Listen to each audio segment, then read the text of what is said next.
Oi, turma. Nessa segunda aula, nós vamos começar o capítulo 10, Brasil, Império, Período Regencial. Aqui na abertura, na página 19, mostra várias pessoas com uma bandeirinha, como se eles fossem para um combate. Muita gente acha que no Brasil as coisas aconteceram de uma maneira bem calma, bem tranquila. Não é bem verdade. Aqui no Brasil a independência foi tranquila, porque Dom Pedro I que declarou a independência contra Portugal, contra o pai dele. Mas demais, as outras coisas, nós tivemos várias revoltas, né? Entre elas a revolta farroupilha, nós tivemos outras revoltas também no Brasil e que a gente vai estar vendo isso, tá? Com mais profundidade. Aqui na página 20 mostra organizando a história. E aí fala que nesse capítulo nós vamos estudar o período regencial de 1831 a 1840, caracterizado por uma grave crise política e social que levou à eclosão de rebeliões em diversas regiões do Império. Pessoas que não estavam satisfeitas e que a exploração era muito grande mesmo. E aí, lógico que muitos grupos acabaram se organizando para ir contra Dom Pedro I. Aqui fala por que o Brasil precisou lutar internamente para garantir o estabelecimento da independência. É uma das primeiras perguntas. Aí, a obra a seguir retrata o momento de aclamação, ou seja, de saudação de Dom Pedro II como novo chefe do Estado brasileiro. Nós aqui no Brasil, a primeira pergunta, nós tínhamos várias pessoas que queriam essa independência, mas nós tínhamos vários grupos que não queriam a independência do Brasil, queria que ele continuasse ser submetido a Portugal, principalmente aqueles que eram das províncias que vieram de Portugal e eles tinham vários lotes de terra e eles comandavam essas províncias. Então é lógico que eles não queriam. As capitanias hereditárias, como foi distribuída, eles não queriam que se desfizesse, porque se o Brasil fosse livre, eles corriam o risco daquela terra ser dividida. E muitos que eram portugueses mesmo não queriam que essa independência acontecesse. Já, lógico, os brasileiros ou os nascidos no Brasil queriam essa independência, queríamos que nós fôssemos livres. Aí a segunda pergunta, sobre esse momento, analise as afirmativas a seguir. Ocorreu logo após a abdicação de Dom Pedro I ao trono brasileiro em 1831. A cena ilustra por Debrecht aconteceu depois que a crise do governo de Dom Pedro I se mostrou irremediável. 3. Entre os motivos para a crise do governo de Dom Pedro I estava a derrota na Guerra da Cisplatina, seu autoritarismo e o favorecimento dos portugueses. 4. Na época em que se deu a cena retratada por Debrecht, Dom Pedro II tinha apenas 5 anos de idade. E assim, Dom Pedro II passou a governar como príncipe interino, mesmo criança, vivendo sob a tutela de José Bonifácio. Na realidade, as respostas corretas é a 1, a 2, a 3 e a 4. Então, só a 5 que está errada, mas o restante está correta. A resposta D, de dado. Como que era a política e a economia nesse período? No período que se iniciou a abdicação de Dom Pedro, ele saiu daqui e foi disputar o trono em Portugal, ele teve que deixar o seu filho aqui, né? E ele estava apenas com 5 anos, essa criança. O poder ficou nas mãos do regente durante a década de 1830. Então, Dom Pedro sai daqui, deixa seu filho com 5 anos de idade para garantir o poder e o trono aqui no Brasil também. Conforme previsto na Constituição de 1824, na ausência do imperador e na impossibilidade de um herdeiro assumir o trono, o poder deveria ser entregue a 3 regentes, a regência trina provisória. Ela era formada pelos senadores Nicolau Pereira de Campos, Vergueiro e José Joaquim Carneiro de Campos, além do brigadeiro Francisco de Lima da Silva. Eles permaneceram no poder até junho de 1831, quando foram realizadas eleições para a escolha da regência trina permanente, que deveria governar o país pelos próximos 4 anos. Nessa fase, eles definiram-se as tendências políticas que predominavam durante o Império, conservadores de um lado e liberais de outro. Cada grupo desejava assegurar prestígio e privilégios, ou seja, ambos queriam o poder apenas para beneficiarem das vantagens por eles concedidas. Então, na realidade, eles queriam esse poder para benefício próprio. Aliás, no Brasil, parece que nada mudou, né, gente? Quando a gente olha por esse lado, a gente vê que o político sempre está interessado no bolso dele.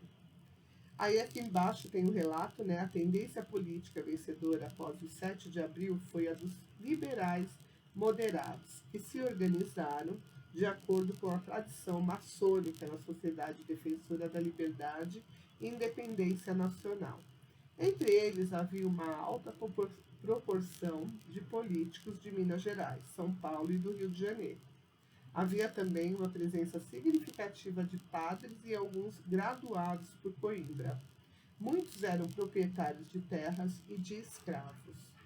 Na oposição ficavam de um lado os exaltados e de outro os absolutistas. Os exaltados defendiam a federação, ou seja, a efetiva autonomia das províncias e as liberdades individuais. Alguns, como Cipriano Barata e Borges da Fonseca, eram adeptos da República. Os absolutistas, chamados de caramurus, muitos deles portugueses, compostos na burocracia, no exército e no alto comércio, lutavam pela volta ao trono de Dom Pedro I. Os sonhos restauradores não duraram muito, pois Dom Pedro I morreu em Portugal em 1834, quer dizer, 10 anos depois, praticamente ele foi embora e acabou morrendo. Assim, de 1861 a 1837, a vitória foi dos liberais moderados. De 1837 a 1840, a situação se inverteu para a chamada reação conservadora, que teve consequências decisivas para a história do país. Vamos conhecer a seguir os acontecimentos políticos e econômicos mais importantes do período regencial. Então vamos lá, aqui tem um esquema organizando a história. Então nós temos em cima a Câmara dos Deputados, e aí nós temos 3 grupos ligados a ela: os liberais, que eram exaltados, os liberais moderados e os absolutistas, que eram os caramurus. Depois nós temos os compostos de proprietários de terra e membros da camada média da população, ricos proprietários de terras e intelectuais, e comerciantes integrantes do exército e funcionários da administração. E por último, nós temos aqueles que defendiam. Alguns queriam um governo republicano e outros uma monarquia federativa. Centralização política, integridade do território e ordem social.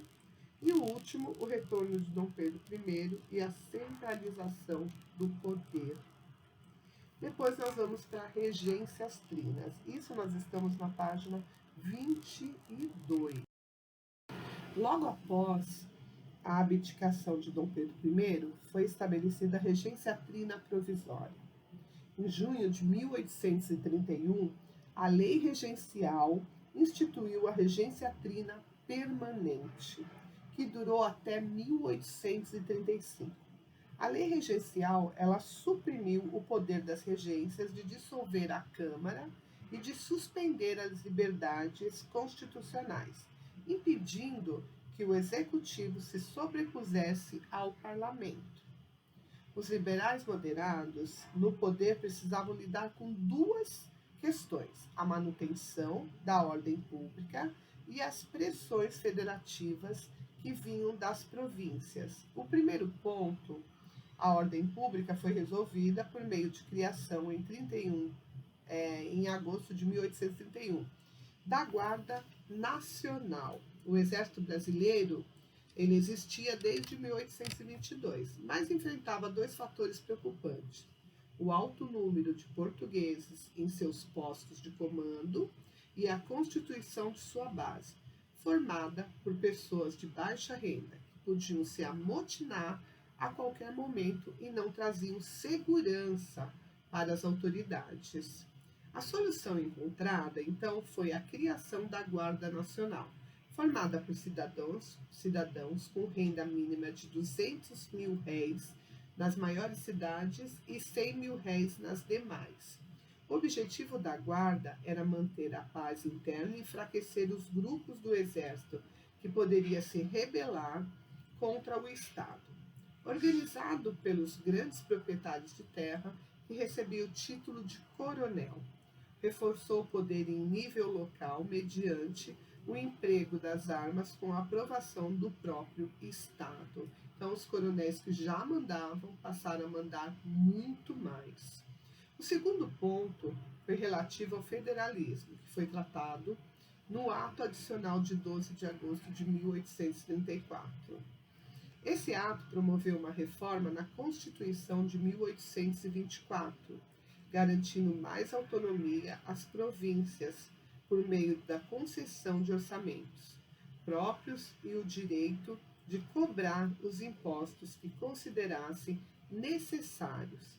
Também permitia aos seus presidentes escolher os funcionários públicos, aumentando muito o poder dos políticos locais, já que podiam, com isso, perseguir inimigos ou favorecer pessoas de seu interesse. Os presidentes de província, cargos similares ao de governador hoje, eram nomeados pelo governo central. Porém, a atribuição de maiores poderes às assembleias legislativas provinciais garantiu certa autonomia local. Então, com esse poder, os que já tinham dinheiro, já tinham recurso, eles ficam mais poderosos ainda. No ato adicional de 1834, também estabeleceu que os regentes não poderiam fazer uso do poder moderador. O ato manteve o Senado vitalício e determinou a regência una, que começaria sob o comando de Diogo Feijó. O Rio de Janeiro seria a sede do governo. Ainda sobre o período da regência trina, vale destacar o Código de Processo Criminal, que definiu normas para a aplicação do Código Criminal de 1830, que garantiu mais poderes aos juízes de paz, que podiam prender e julgar pessoas acusadas de cometer pequenas infrações, e criou também a figura do júri, que até então não existia. As regências unas ela durou de 1835 a 1840. A primeira regência una foi do padre Feijó, durante os anos de 1835 a 1837. Em sua gestão eclodiram revoltas como a cabanagem e a farroupilha. Feijó teve pouco apoio político no período em que governou. Na década de 30 também havia uma grave crise econômica com o declínio da produção do açúcar, que estava fortalecida até então. Quer dizer, as Antilhas ela passa a fazer esse comércio do açúcar e o Brasil ele passa a perder esse comércio. O café ele despontava já, ele começava a despontar para a economia brasileira, contudo se tornaria o principal produto de exportação nacional apenas nos anos seguintes, não imediato. A população, de maneira geral, vivia em péssimas condições, em meio à pobreza e à falta de oportunidades, que não era o caso dos nobres. Diante desse quadro, sem resolver os conflitos internos, que colocava a unidade federativa em xeque, nem os problemas econômicos do país, Feijó acabou renunciando. Seu sucessor foi Pedro de Araújo Lima, o Marquês de Olinda. Diferentemente de seu antecessor, Araújo Lima promoveu ações de impactos no período, como a criação da escola militar.